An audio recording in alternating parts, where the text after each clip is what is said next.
संभल CO अनुज चौधरी के बयान पर जारी घमासान थमने का नाम नहीं ले रहा है। विपक्ष ने अनुज चौधरी पर बड़ा हमला बोला है। इस बार होली और जुमा एक ही दिन है। संभल सीओ अनुज चौधरी ने बयान दिया है। उनका कहना है कि रंग से दिक्कत है तो घर में रहें। संभल सीओ के बयान को योगी का समर्थन मिला है। सीएम योगी ने एक कार्यक्रम में कहा कि पहलवान तो पहलवान जैसा ही बोलेगा। अनुज चौधरी के बयान को सीएम योगी के समर्थन के बाद में विपक्ष ने बड़ा हमला बोला है। एसपी सांसद राजीव राय का कहना है कि अनुज चौधरी खाकी उतारकर भगवा पहन ले। वहीं सांसद वीरेंद्र सिंह ने कहा है कि सरकार को एसपी के पहलवान बुरे क्यों लगते हैं। एसपी सांसद जियाउर रहमान बर्क ने कहा है कि अनुज चौधरी जनता के नौकर हैं, अपना फर्ज निभाएं। उनका कानून लोगों के हिफाजत को करना है, डराना नहीं है। वहीं कांग्रेस नेता अजय राय ने कहा है कि सरकार बदली तो अनुज चौधरी जेल जाएंगे। देखिए,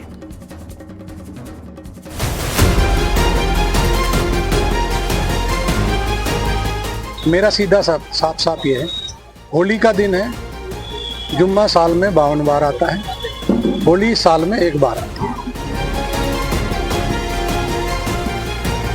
संभल के सीओ अनुज चौधरी के इसी बयान पर सियासी घमासान मचा हुआ है। समाजवादी पार्टी जहां अनुज चौधरी के बयान पर हमलावर है, वहीं सीएम योगी ने एक कार्यक्रम में संभल सीओ के बयान का समर्थन कर दिया। सीएम योगी ने कहा कि होली के मौके पर एक दूसरे की भावनाओं का सम्मान होना चाहिए। जुम्मे की नमाज हर शुक्रवार के दिन होती है। होली साल में एक बार मनाई जाती है। प्यार से समझाया गया है। पहले होली का आयोजन होने दीजिए। 14 मार्च को होली है।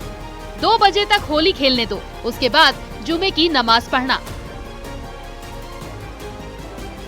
वहीं सीओ अनुज चौधरी का पीस कमेटी की बैठक का एक और वीडियो वायरल हो रहा है। इसमें सीओ अनुज चौधरी होली को लेकर कहते दिख रहे हैं कि जिसमें कैपेसिटी हो रंग झेलने की, वही बाहर निकले। तो मेरा स्पष्ट संदेश ये है, जिस भाई को होली खेलनी हो उस दिन वो बाहर निकले, और जिसमें कैपेसिटी हो रंग झेलने की, जिसका बड़ा मन हो वो बाहर निकले। नहीं तो अनावश्यक कोई भी आदमी बाहर न निकले, अपने बच्चों के साथ रहे, अपने घर में नमाज पढ़े। सीएम योगी के संभल सीओ अनुज चौधरी के बयान की तारीफ करने के बाद सियासी पायरा हाई हो गया है। एसपी सांसद बर्क ने कहा कि अफसर का काम सुरक्षा देना है, लोगों को डराना नहीं। जिस प्रकार के साथ में लोगों का एक हमारे मुस्लिम समाज को चेतावनी दी गई है, मैं अफसोस करता हूं कि अधिकारियों का काम लोगों को डराने धमकाने का नहीं, बल्कि उनका वो सरकार के नौकर हैं और जनता के भी नौकर हैं। वहीं एसपी सांसद वीरेंद्र सिंह ने कहा कि जो जिस भाषा में बात करेगा उसी भाषा में जवाब मिलेगा। देखिए, माननीय मुख्यमंत्री जी को समझना चाहिए कि समाजवादी में 90% पहलवान ही हैं। तो जब समाजवादी भाषा बोलता है तो उनको उसी तरीके से लेना चाहिए। फिर क्यों तिल मिलाते हैं? ये उनके पाले हुए गुंडे टाइप के लोग हैं। एसपी सांसद राजीव राय ने सीओ को नसीहत दी कि उन्हें खाकी उतारकर खादी या गेरुआ पहन लेना चाहिए।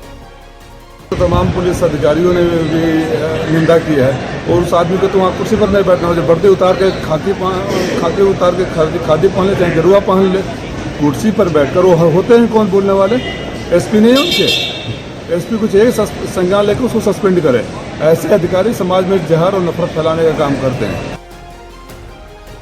इंडियन यूनियन मुस्लिम लीग ने भी संभल सीओ के बयान पर नाराजगी जताई है और इसे हिंदू लीडर जैसा बयान बताया है।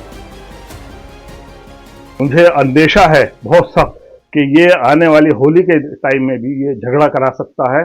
खड़े होकर जिम्मेदारी से मैं ये बात कह रहा हूँ कि अगर संभल में झगड़ा होगा तो उसका जिम्मेदार ये अनुज चौधरी सीओ संभल होगा, और ये झगड़ा कराने की पूरी योजना बना रहा है कि वहाँ हिंदू मुस्लिम झगड़ा करा दे। इसलिए मैंने डीजीपी को लेटर लिखा है कि वो फौरन ऐसे अधिकारी का वहाँ से तबादला करे। संभल में होली को लेकर शोभा यात्रा निकाली गई। इस दौरान प्रशासन पूरी तरह मुस्तैद रहा। शोभा यात्रा में सुरक्षा के पुख्ता इंतजाम किए गए। पीएसी की कंपनियां तैनात के साथ सीसीटीवी कैमरे भी लगाए गए। वहीं संभल में रंग एकादशी जुलूस से पहले सीओ अनुज चौधरी के नेतृत्व में पुलिस ने फ्लैग मार्च निकाला। वहीं संभल सीओ अनुज चौधरी अपने साथियों संग होली की मस्ती में जमकर डांस करने का वीडियो भी सोशल मीडिया पर वायरल हो रहा है। न्यूज़ 18 के लिए ब्यूरो रिपोर्ट।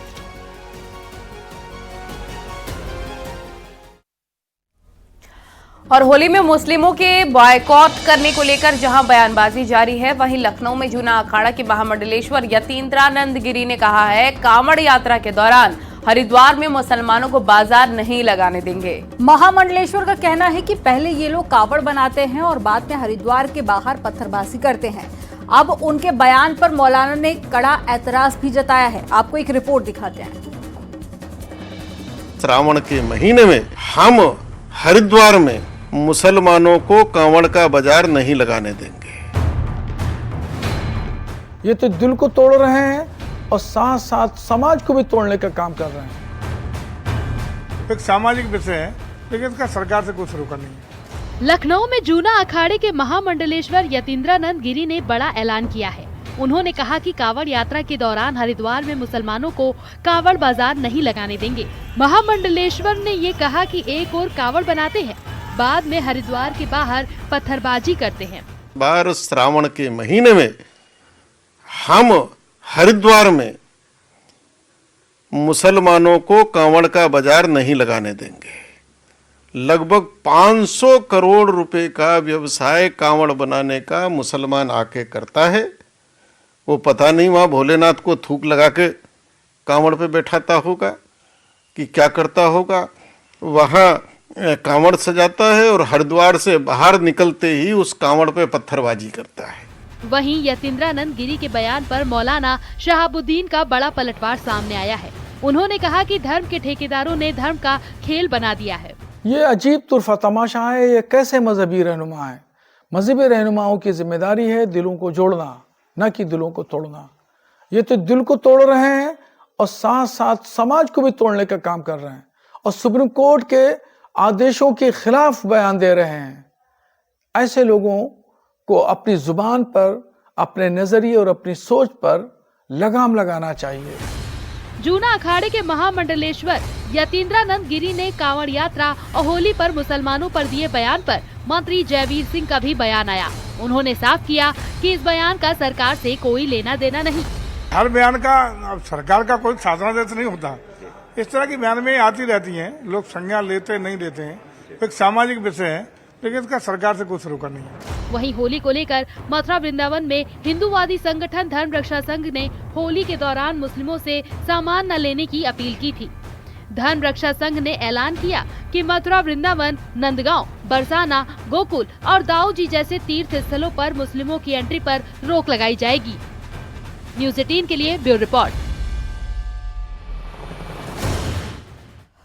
उत्तर प्रदेश विधानसभा चुनाव 2027 में एनडीए और इंडिया गठबंधन के बीच में तीसरे मोर्चे की सुगबुगाहट ने यूपी का सियासी माहौल दिलचस्प बना दिया है। चंद्रशेखर आजाद और असदुद्दीन ओवैसी की पार्टी आगामी विधानसभा चुनाव 2027 में मतदाताओं के सामने एक नया विकल्प दे सकती है। सियासी पंडितों का मानना है इससे एसपी और बीएसपी को नुकसान हो सकता है, जिसका फायदा बीजेपी को मिलेगा।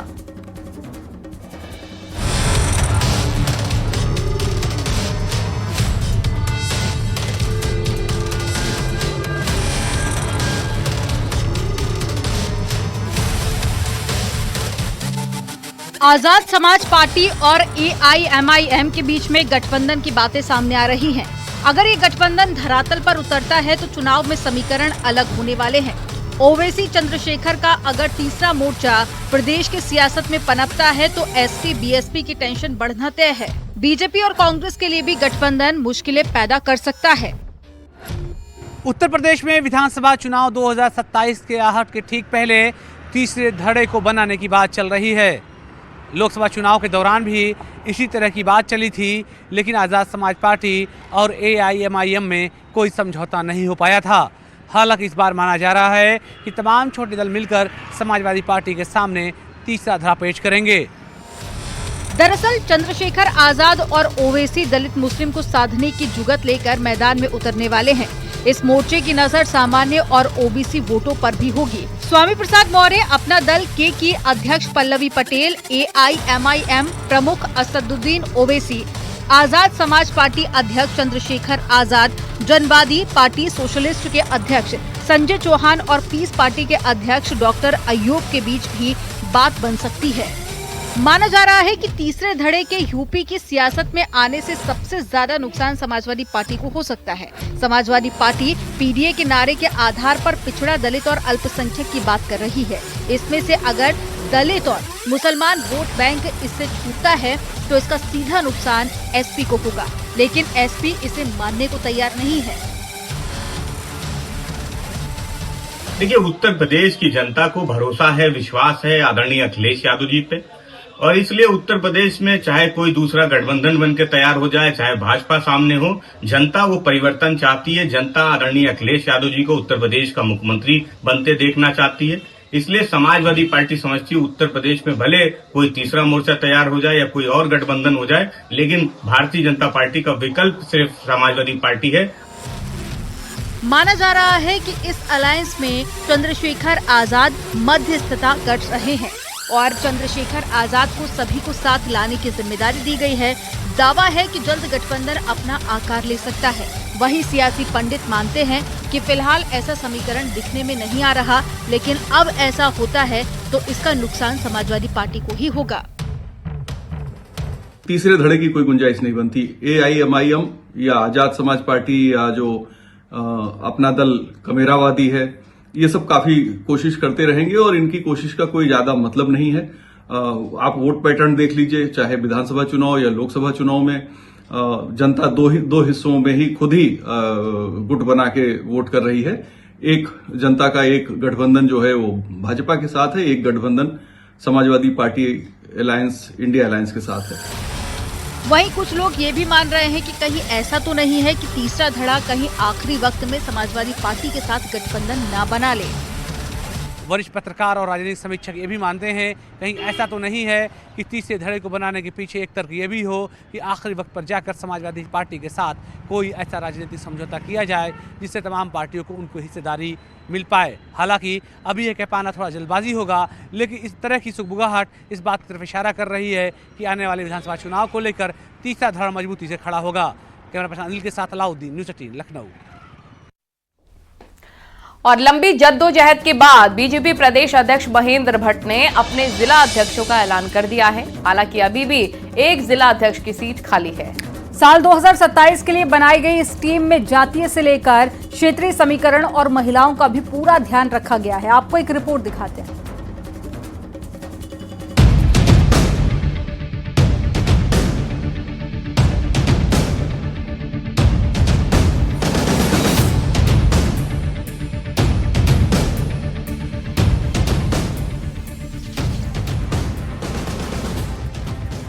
दो 2027 के विधानसभा चुनाव से पहले बीजेपी अपने संगठन को नया लुक दे रही है।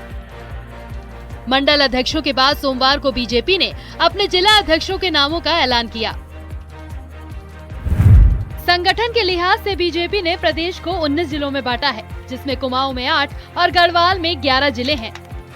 रानीखेत को छोड़कर बीजेपी ने 18 जिलों में जिला अध्यक्षों की घोषणा कर दी है।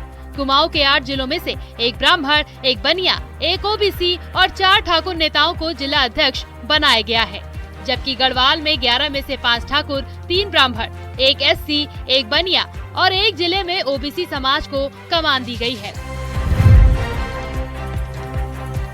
हमने जातीय समीकरण को भी बिठाया है, चाहे महिला हो, अनुसूचित जाति हो, पिछड़ी जाति हो, सबको लेकर के इसमें विचार विमर्श किया गया। पर्यवेक्षकों की जो राय आई और जो सबसे ऊपर आया, जिनकी राय, उसी को जिला अध्यक्ष घोषित किया गया।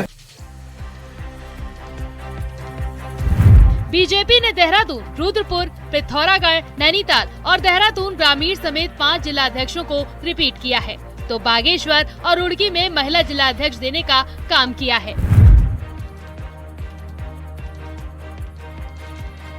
मौजूदा कार्यकारिणी में अल्मोड़ा और पौड़ी में महिला जिला अध्यक्ष थी। दोनों को ही पार्टी ने इस बार निकाय चुनाव में टिकट दिया था, लेकिन दोनों जगह पार्टी का ये प्रयोग खास सफल नहीं रहा। देखिए, बीजेपी कभी भी जाति, धर्म, क्षेत्र और संप्रदाय की बात नहीं करती है। भारतीय जनता पार्टी सब धर्मों को, सब वर्गों को साथ लेकर चलने पर विश्वास रखती है। अगर उत्तराखंड संगठनात्मक दृष्टि से जो आज जिलाध्यक्षों के निर्वाचन हुए हैं, उसमें भी अगर आप देखोगे तो सभी धर्मों को, सभी वर्गों को साथ लेकर के चलने का प्रयास किया गया है। बीजेपी ने जिला अध्यक्षों के चुनाव में सोशल इंजीनियरिंग का फॉर्मूला फिट करने की कोशिश की। रानीखेत जिले में फिलहाल एससी कैंडिडेट नहीं मिल पाने के कारण इसे होल्ड पर रख दिया गया है। ज्यादातर जगह पार्टी ने युवा नेताओं को ही कमान सौंपी है। मकसद है 2027 का विधानसभा चुनाव। देहरादून से न्यूज 18 के लिए सुनील नवप्रभात की रिपोर्ट।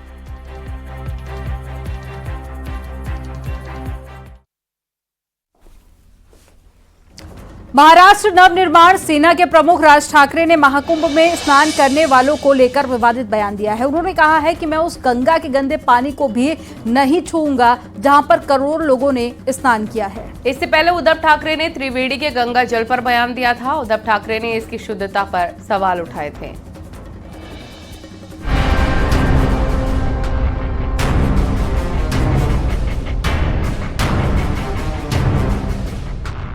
मां गंगा और महाकुंभ को लेकर दिए एमएनएस प्रमुख राज ठाकरे के बयान को लेकर बड़ा सियासी बवाल शुरू हो गया है। राज ठाकरे ने न सिर्फ महाकुंभ के जल को पीने से इनकार किया, साथ ही इसे अंधविश्वास भी बताया। इतना ही नहीं, राज ठाकरे ने कहा कि महाकुंभ से लौटे लोग बीमार पड़ गए। आमच्या बाळानंदगाव इथे त्या ह्याच्यातनं घेऊन आले, काय ते छोट्याशा कमंडलूमधनं पाणी घेऊन आले। म्हटलं मी नाही पिणार। राज ठाकरे के निशाने पर सिर्फ गंगा, यमुना या सरस्वती नदी के संगम का जल ही नहीं था, बल्कि उन्होंने देश भर की तमाम नदियों की शुद्धता पर भी सवाल खड़े कर दिए। आमच्या बाळानंदगाव इथे त्या ह्याच्यातनं घेऊन आले, काय ते छोट्याशा कमंडलूमधनं पाणी घेऊन आले। म्हटलं मी नाही पिणार। एक नदी या देशामधली स्वच्छ नाहीये, एक नदी। आणि आम्ही काय नदीला माता। परदेशामध्ये आम्ही अनेकदा जातो त्यावेळेला बघतो तिकडच्या नद्या स्वच्छ नद्या, ते काय तिकडे माता बिता म्हणत नाहीत, तरी नद्या स्वच्छ। आमच्याकडे सगळं पोल्युशनचं पाणी आतमध्ये, कोणी आंघोळ करतायत, कोणी कपडे धुतायत, काय वाटेल ते चालू आहे। राज ठाकरे ने देश में नदियों की स्वच्छता को लेकर सवाल खड़े किए, जिस पर अब बीजेपी समेत तमाम राजनीतिक दल हमलावर है। राज ठाकरे के इस बयान पर बीजेपी उद्धव गुट ने निशाना साधा है। को यदि गंगा जल पीने योग्य नहीं लगता है तो आप गंगा कलश अपने माथे पे लगा के उसका दर्शन कर लेते। आपको ऐसे प्रकार की मजाक करने की क्या जरूरत थी? राज ठाकरे, आप ऐसी बार बार जो अपनी भूमिकाएं बदलते रहते हैं, इसी वजह से महाराष्ट्र की जनता आपको नकारती है और घर पे बिठाती है। ये बात ध्यान में रखिए। अब राज ठाकरे जी को लग रहा है कि गंगा मैया का जो पानी है वो बहुत प्रदूषित है, उसको हम छू भी नहीं सकते, पी भी नहीं सकते। होगी उनकी ऐसी भावना, लेकिन राज ठाकरे जी को ये समझ लेना चाहिए कि सनातनियों का देश है, ये हिंदुओं का देश है। उनका आपको अपमान करने का भी कोई अधिकार नहीं है। आपको करोड़ों करोड़ों हिंदू भाई बहनों से, महाराष्ट्र वासियों से और देशवासियों से माफी मांगनी चाहिए। राज ठाकरे के बयान के बाद बीजेपी इसे सनातन का अपमान बता रही है, तो दूसरी तरफ कांग्रेस नेता हरीश रावत ने कहा कि ऐसी बातें हमारी भावनाओं पर चोट करती हैं। राज ठाकरे जी महाकुंभ गए नहीं, वह प्रयागराज जाते, डुबकी लगाते, फिर कहते कि पानी गंदा है या साफ है या पानी से बीमारी हो गई। एक हफ्ते बाद उनकी नींद खुली है, वो कह रहे कि मैंने जल मंगवाया या लोगों ने शिकायत करी। असल में क्या कि ये सब के सब लोग ऐसे हो गए जिनको सनातन पर को चोट करनी है, अपने आप को बड़ा दिखाना है और सनातन को छोटा दिखाना है, इसलिए इस प्रकार के प्रश्न उठाते हैं। राज ठाकरे जी को एक बात समझनी चाहिए, गंगा जीवन, आस्था और विश्वास का नाम है और कुंभ हमारी सनातन परंपरा है। तो इसलिए कोई भी प्रश्न इस तरीके की बातें जो है सनातन पर और गंगा से जो जुड़ी हुई भावनाएं हैं उन पर चोट करता है। कल तक हिंदुत्व, मराठा और सनातन का झंडा उठाने वाले राज ठाकरे के इस बयान को सियासी मजबूरी कहें या कुछ और, क्योंकि राज ठाकरे उस महाकुंभ पर सवाल खड़े कर रहे हैं जिसमें 66 करोड़ से ज्यादा लोगों ने स्नान किया, जो एक वर्ल्ड रिकॉर्ड है। दुनिया में अभी तक किसी धार्मिक आयोजन में इतने लोग इकट्ठा नहीं हुए हैं। और यहाँ रुकेंगे एक छोटे से ब्रेक के लिए। आप देखते रहिए न्यूज 18।